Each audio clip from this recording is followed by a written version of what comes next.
مش كل صمت يعتبر موافقة.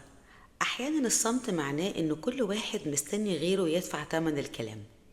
تخيل اجتماع في شركة، المدير بيعرض فكرة جديدة. على الورق الفكرة تبدو منطقية، لكن أي واحد عنده خبرة شايف إن فيها مشكلة.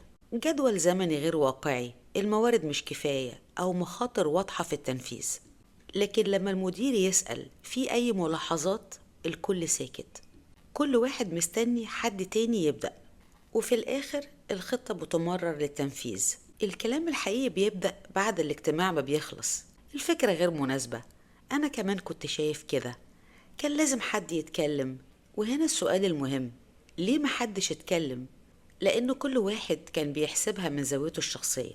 محدش كان عايز يبقى أول واحد يبدأ. لو اتكلمت لوحدي ممكن أبان سلبي، ممكن المدير يفتكر إني ضد التغيير، ممكن زملائي يسكتوا واطلع أنا الوحيد اللي معترض. لكن لو حد تاني بدأ أنا ممكن أسانده. فكل شخص اختار الصمت مش لأنه أفضل اختيار للشركة أو فريق العمل، لكن لأنه الاختيار الأكثر أمانا بالنسبة له. الموقف ده مثال عملي على واحدة من أذكى الأفكار في نظرية الألعاب، والمعروفة باسم توازن ناش، نسبة إلى عالم الرياضيات جون ناش، واللي بسببها حصل على جائزة نوبل في الاقتصاد سنة 1994.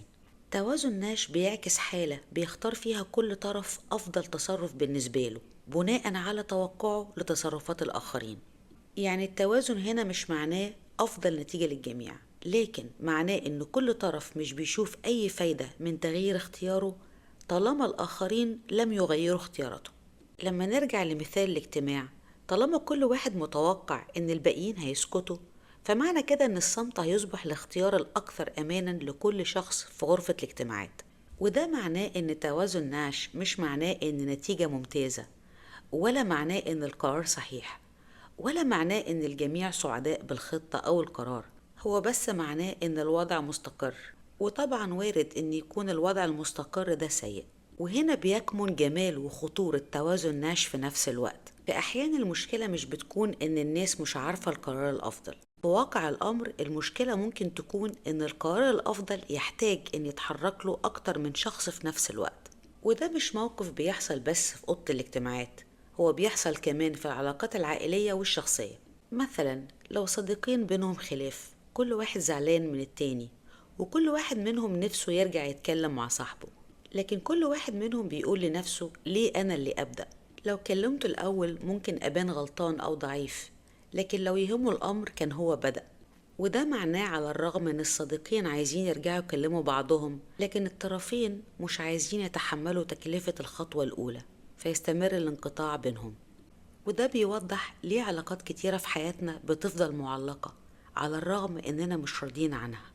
والحل انك تبدأ بنفسك، تعلم من أخطائك، حاول تكون أكثر وضوحا، أكثر شجاعة، وأكثر صدقا في المواقف اللي محتاجة انك تاخد فيها موقف. أحيانا أفضل طريقة لتغيير التوازن إنك تكون المثال اللي يحتذى بيه. على سبيل المثال في الاجتماع، كسر التوازن ممكن يبدأ بسؤال مهني محترم: هل ممكن نناقش مخاطر الفكرة كفريق عمل؟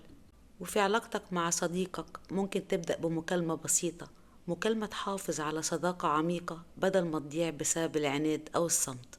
ربنا سبحانه وتعالى بيقول: بسم الله الرحمن الرحيم، إن الله لا يغير ما بقوم حتى يغيروا ما بأنفسهم. صدق الله العظيم.